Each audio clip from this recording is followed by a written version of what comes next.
Petronas Towers are just one of the amazing things you can do whilst here in Kuala Lumpur, but I'm going to be taking you to 3 other must-see spots. I'll be telling you all about my total expenses for the day, what to expect at each stop, and also any top tips for your trip. Now let's get into it. How's it going, and welcome back to the channel. In today's vlog we are hitting the Batu Caves, the vibrant streets of Chinatown and the colourful streets of Little India. So this morning we got ourselves a grab taxi to take us over to the Batu Caves. Now look at how incredible they are. I don't know whether you can see the colourful steps over there in the distance, but we basically got a grab taxi from the centre of Kuala Lumpur to these caves, which is just about 15 kilometres out from the centre. And it took about 25 minutes, cost us 30 ringgit, which is approximately £5. We've decided to come in the middle of the day, which is a bit of a rookie error, to be honest. It's currently 1 PM and it is very warm. So my first tip for you is to either go in the morning or in an evening when it's a little bit cooler. It's also fairly busy by the looks of it, but I don't really know how busy it gets in the morning or an evening either. But I can imagine most tours come sort of the middle of the day like now, so it'll probably be quieter for you too if you come later on.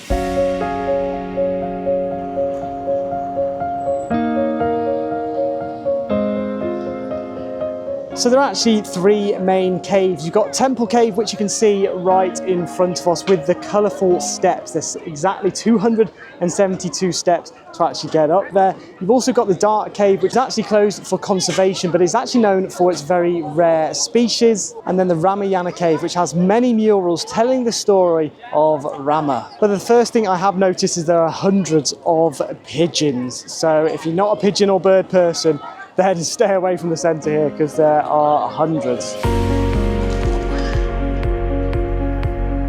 So the first thing that we're going to do today is go up to the top of Temple Cave. So it's time to climb the 272 steps to take us to the top.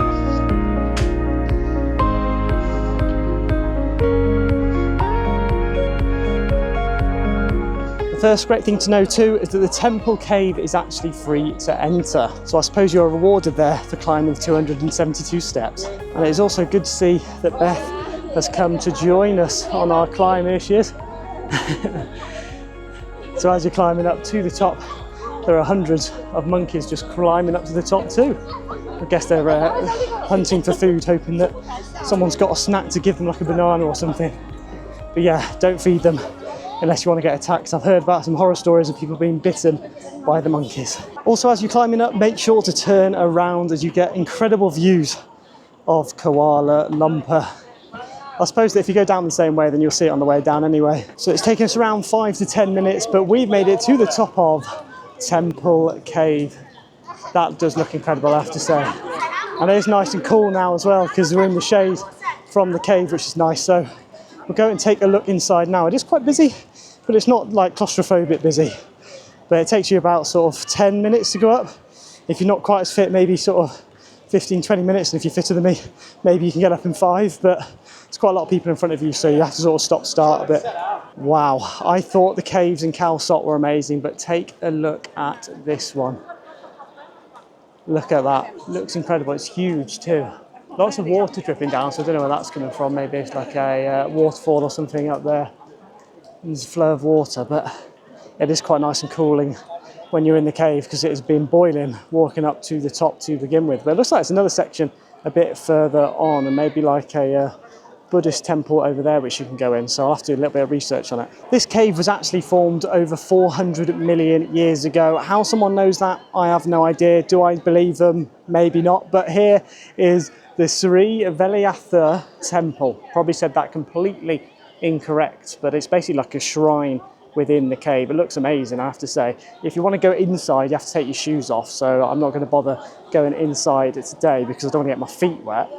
But there is like a ticket counter to it too, so I'm guessing you may have to pay to go inside too, but we'll try and get a couple of images from the outside. So it's just a very pretty Hindu looking shrine, to be honest. And then there's a monkey, this just over here on the left hand side, crawling around. It's funny because they're all just scavenging for food. If they find any food, they're taking it off you, so don't bring any snacks or anything into the temple unless it's concealed in a bag.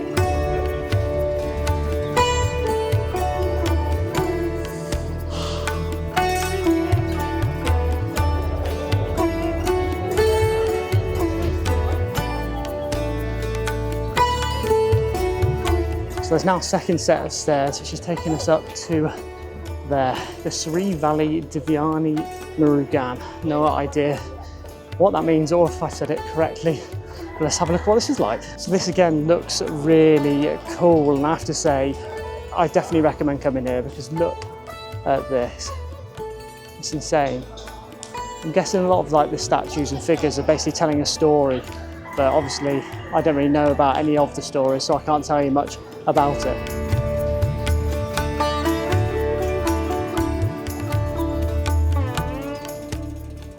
So this is definitely the coolest bit, where you get to see monkeys ascending the cave in the greenery. I don't know how well you're going to be able to see that, but there's, I'll probably say about 10, 15 monkeys I can see right now, which are in the trees. I don't know if you can see any of them there.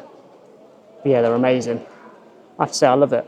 It's really impressive, really impressive. Just like that monkey's trying to find something out of that bin, scavenging in the green bin just there. That's quite funny. Another interesting fact is that this is the most important Hindu pilgrimage site outside of India. And so if you do want to make any offerings and stuff, you can actually pay around the site. So there's a few different places where you can pay for like coconut offerings, there's fruit offerings, also a ghee lamp if you want to get one of those too. So there's plenty of things which you can buy whilst you're here. And there are also a couple of souvenir sites too, so you can grab a souvenir if you want to. But that is it for inside the temple cave. So we're now about to head back down. Hopefully it should be a lot easier. But again, we've got two of the monkeys guarding the gate. So these monkeys are called macaques, and I have to say they're very tame, so I'm very surprised about that, although that one is going for that family right now. Are we about to catch a monkey strike? Maybe someone fed them, which is not a good idea, because then they're just going to follow you around after that. So rookie error was made there, because he's now waiting for some food.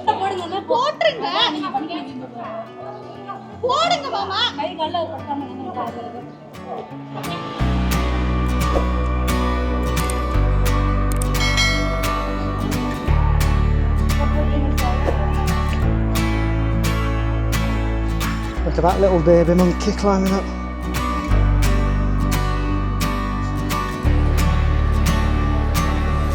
So on about the 204th step up, you could actually see the dark cave, but there's no point in like looking at it or to getting a video of it because it's basically all just caged off, so you can't go in there anyway. So you may actually be wondering, who the hell is this in the gold statue just outside of the cave? Well, this is actually Lord Murugan, who's actually the god of war and victory, and he's known as a warrior deity. He basically leads the divine army against evil forces and protects righteousness. So sounds like a pretty cool person. Look at all the monkeys over there fighting over the pigeons for the food. That one's literally got a bag.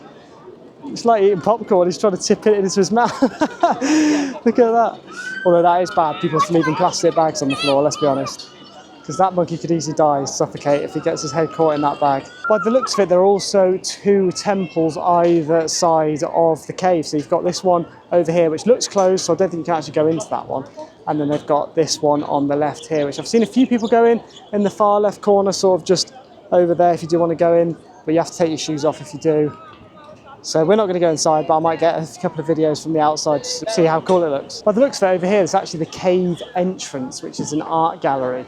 So that costs 5 ringgit to go in, which is just less than £1. So we're going to see if we can go inside. I've only got shorts on right now though, so you may need long trousers, and you do have to take your shoes off if you go inside, like you do in many of the shrines up at the top too. And we are into the cave villa. Look at how beautiful that is.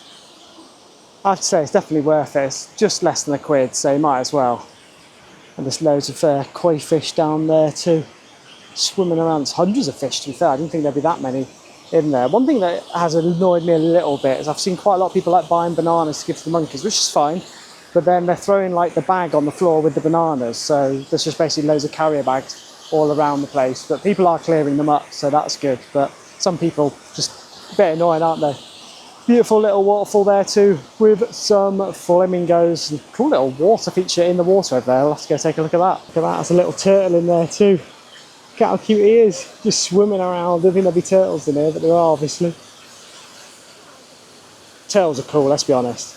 Especially the one off Nemo, Crush is it? Have you ever been to the ride in Florida where they've got Crush the turtle? It's like, yo dude, totally awesome dude. It's great, honestly.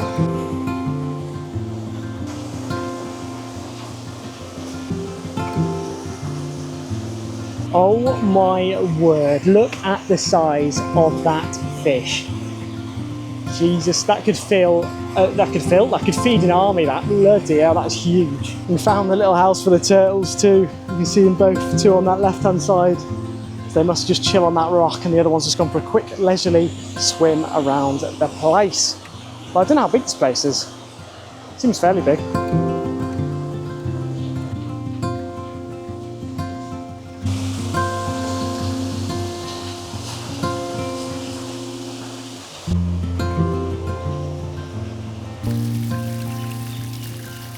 Right, so into Cave Villa we go. So it looks like they've just basically got lots of artwork, probably telling different stories. So let's take a look around.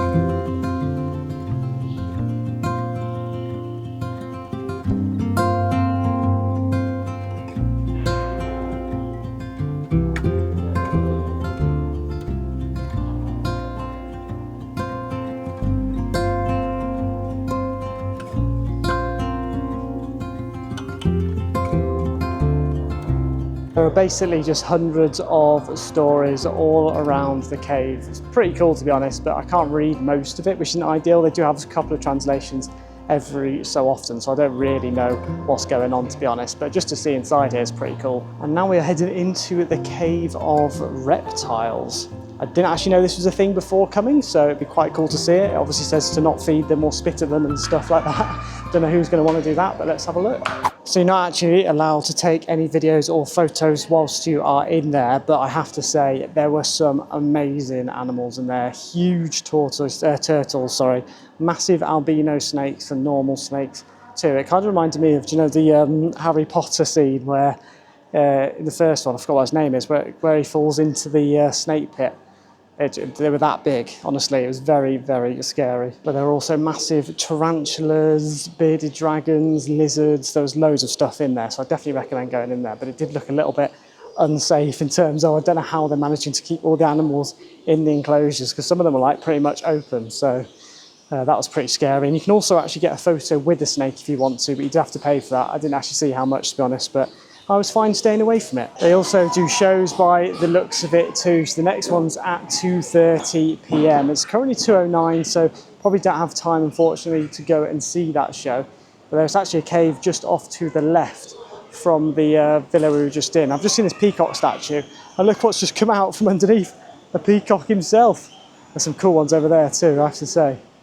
But yeah, I'm pretty sure like the whole sort of Hindu religion and all the Indian temples have a lot of peacocks and stuff on them. I don't really know why, so if you do know, let me know why in the comments below. But it's amazing around here, I have to say. Huge caves and beautiful murals and statues. They've actually got some huge turtles here just around the side too. They're massive. Never seen turtles so big. But this is definitely my favourite of the gods, the elephant god. Always looks really cool. Don't have a clue what the elephant god is for, but he looks amazing.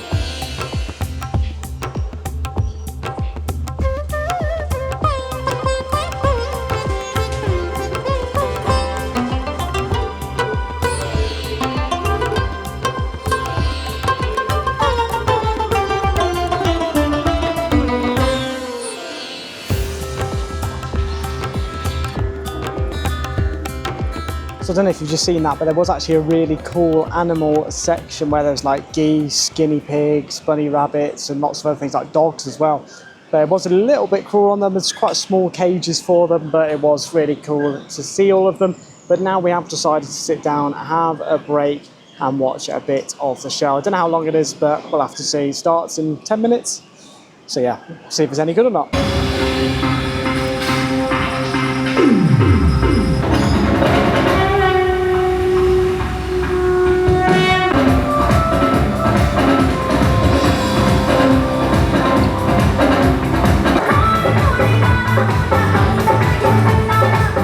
The show was actually really good. It was better than I expected too, because it was actually telling us a bit about why they do certain dances and all the different Hindu dances that they do have before they actually did the performance. So the performance actually made a bit more sense, unlike some shows which they just do a dance and you're like, well, I don't even know what this means sort of thing. So that was quite interesting. But we're now going to order ourselves a grab taxi to take us back to the hotel so we can meet back up with Beth. But I am sweating, so definitely 100% recommend coming in the morning or late on in the evening so it's a little bit cooler. So I'm now back from Batu Caves. I'm sat with Beth, so we're taking her out now to Chinatown. So we'll have to see what that's like. The cost of the taxi was 35 ringgit, and it's quite busy at the moment on the roads. Apparently on Friday afternoon, I think it's like a Muslim thing to take a break, and loads of people finish work early. And then also apparently the Chinese president is in Kuala Lumpur right now, so that's leading to more traffic. And then there was an accident on the road too, so it took me like 45 minutes to an hour to actually get back to the hotel.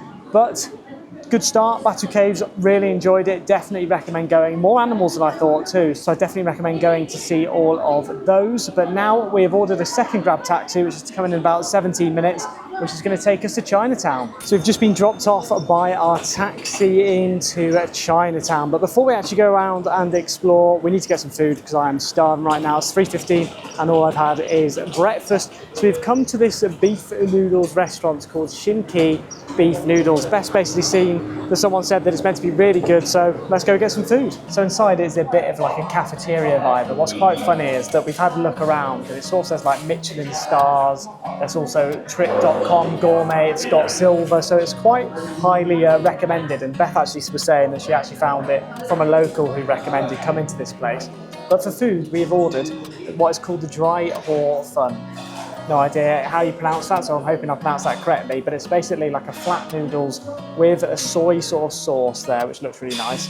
And then on this side, it's like beef meatballs with just beef as well. So you can basically choose what to have, whether you have the meatballs or the beef itself on its own. And that's like a soup more than this, which is like a dry, flat noodles. Also got some Coke, so it all came to 15 ringgit, so that's about £2.50 to £3, so really cheap again. Now let's give it a try. Honestly, I have to say, I'm not a massive fan of these spoons. Much rather have a knife and fork, but this is going to be quite difficult to pick up. This will do for now. That sauce is really nice. It's a bit like a beef sauce. You can definitely taste the soy too. It's actually really tasty, quite flavourful compared to what it looks like. It doesn't look flavourful at all.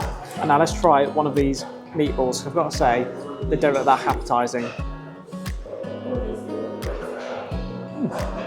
Actually tastes alright, to be fair. It tastes more like boiled rather than like a fried meatball.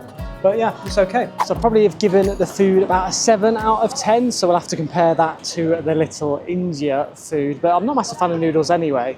But we have made it now to the Petaling Street, which unfortunately looks like there's a lot of work going on right now, so we can't actually walk straight down the centre, but we can walk around the edges, so we'll take a look and see what that's like. All of the work definitely ruins the vibe, but there are still some cool shots to see. It's just unfortunately it's all sort of like penned in because of the work going on the road over here, but it looks like it might open up in a little bit, so they must be just doing a little bit of work there at the front.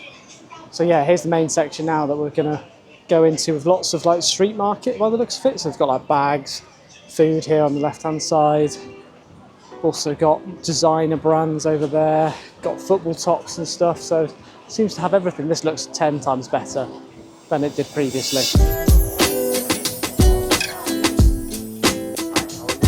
Good. So we just saw a football top shop and it had an Aston Villa shirt in, so that's always cool to see. But I'm actually surprised with what Chinatown looks like. It's basically loads of like bags, shoes, watches, lots of just different stalls, which I wasn't expecting at all. I thought it'd be a lot different than this. There'll be a lot of street food and stuff, but instead it seems to be just lots of clothing. What's also interesting is it's like street market vibes, and then on the outskirts it's like really fancy looking restaurants and cafes.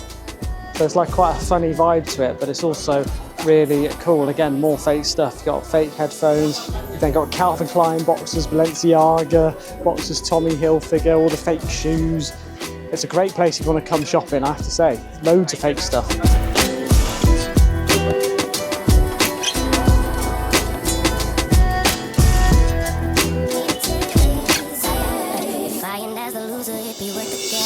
One other thing that we've just learned is that the Warrison Merdeka, which is this building right in front of us here, is actually the second tallest building in the world. So that's just behind the Burj Khalifa, which is actually crazy when you come to think about it. I didn't actually realise the second tallest building in the world would even be in Malaysia. So the street opposite the market where we've just been is actually really cool. It's got like, it's quite a quaint and quirky looking street, but it is quite busy with cars.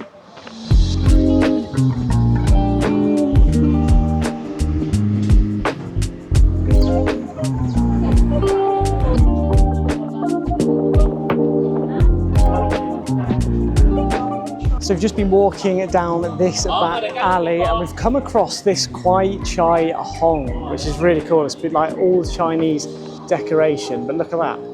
And then it's basically just like a building in the middle of two other restaurants. And then if you walk inside, it's got like a bridge over, it's got all the lanterns up there, which looks really cool too. And then by the looks of it, they've got some shops and lots of greenery, murals, paintings. It's very chic, I have to say. That's pretty cool too. They've got The Last of Us, like a big sort of like notice board with all of the decor. And then they've got a couple of shops and stuff. Don't know what's going on in there. It looks a bit dodgy. Got a little balcony up there for food. And then on all these sort of like mural looking things, they've got QR codes and you can basically scan the QR code and it'll tell you all about the painting. These two are quite cool. So you can either have your photo in like a barber's chair, have a guy cutting your hair, or you can get a photo over there where they've got like a skipping rope. Don't know if you can see that on there. They've got a skipping rope from side to side, so it looks like you're jumping up and down on a skipping rope. But I have to say, you definitely got to come here. It looks really cool in Chinatown.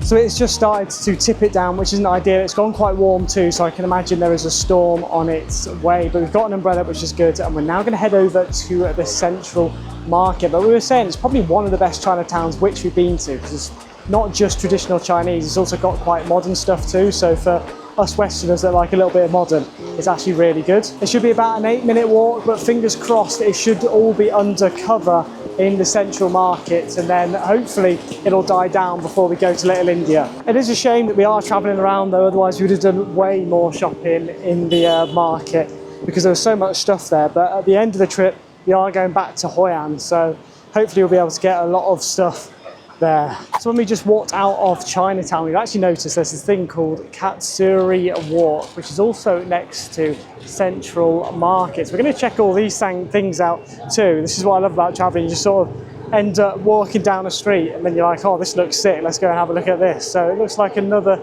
sort of street market area, but it looks like it's more Malay sort of style. But we'll have to have a look and see what it's like in the market, because it looks a little bit more modern than the Chinese town one did.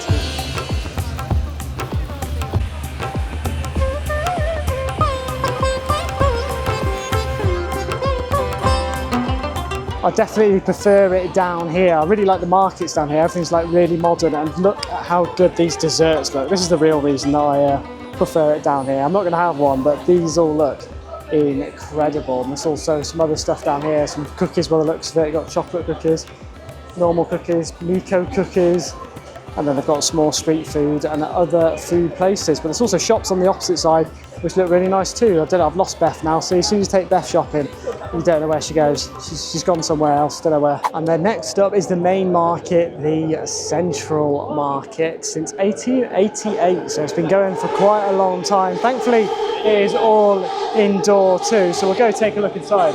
You can hear that screeching, that's the monorail in the background, which we've not actually had a chance to use at all because the grabs are so cheap, but I'm sure that's probably a quick way of getting around too.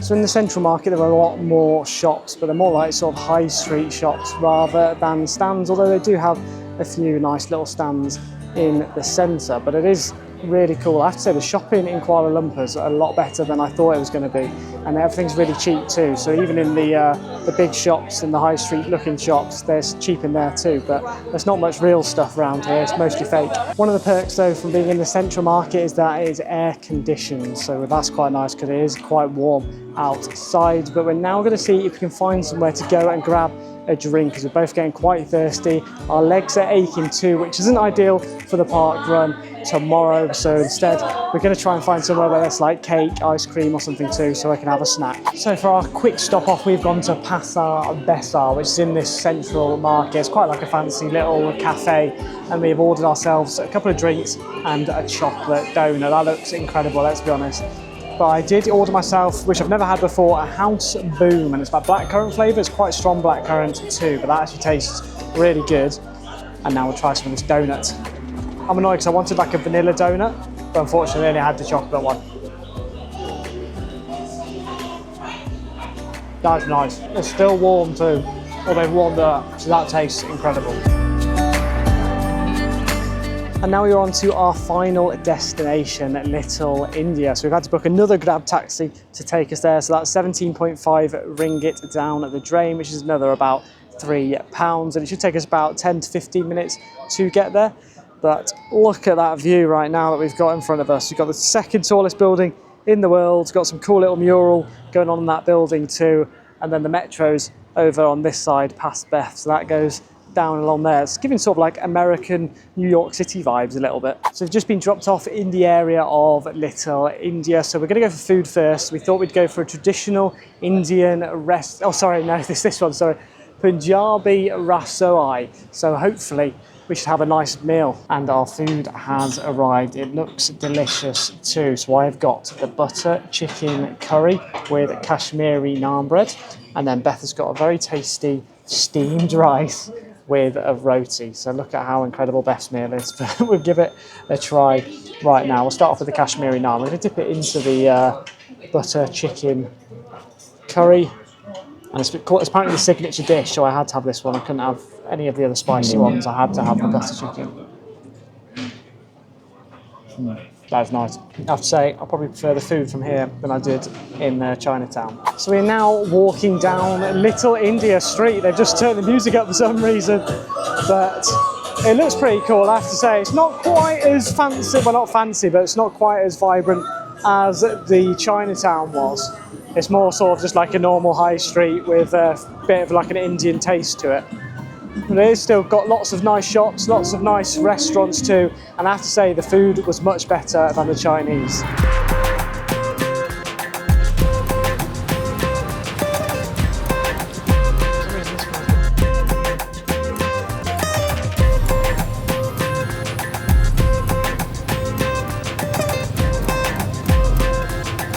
So there was nowhere near as good shopping or anything at Little India, but the food, like I said earlier, was definitely better. But it is now sunset time, and I have to say it is looking beautiful right now. So you can see the clouds up there being turned orange, and then they've got all the skyscrapers around us.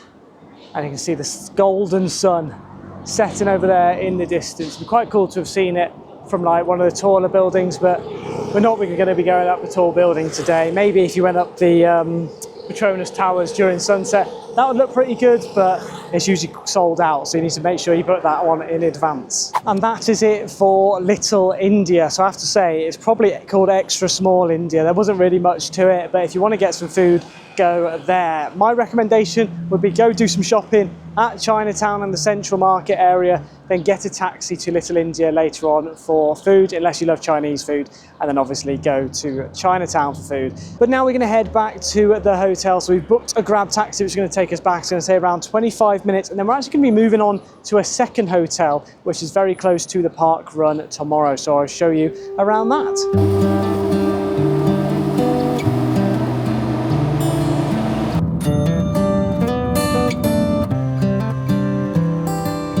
And now we have finally arrived at the Dorsett Hotel. It is currently 9:30 and we're about an hour away from the centre, but we're very close to the park run tomorrow. Beth accidentally made a rookie error though, and on the Grab app she put that we wanted to pay with cash. We then didn't have enough cash once we arrived, so we then had to bank transfer some money over to the taxi driver, but thankfully it was all sorted after about 10 minutes. But the room which we are staying in is the standard room with no window. It's about 182 ringgit, which comes to around £31. So again, not too expensive, but let me just show you quickly what it looks like. So you've got the luggage rack as you come in, then on this left-hand side, you've got the bathroom, which has a sink, huge mirror, toilet, and then quite a big shower actually too, to be fair. Then as you come through, we have got a TV, nice little desk, and then big king-size bed with wardrobe, like coffee machine, and everything else. So it's actually quite a nice looking room, very modern, but as you can see behind me, we have not got a window, so it's going to be very dark. Easy to sleep, however, going to be difficult to get up for this park run tomorrow, as it starts at 7:30. But that is going to be it for this vlog. So I do hope you all enjoyed, and I've given you a few more insights into things you can do whilst you're in Kuala Lumpur other than the Petronas Towers. So if you did enjoy, smash that like button, subscribe if you're new, and if you have any questions, let me know down in that comment section below, and I'll see you all in tomorrow's vlog.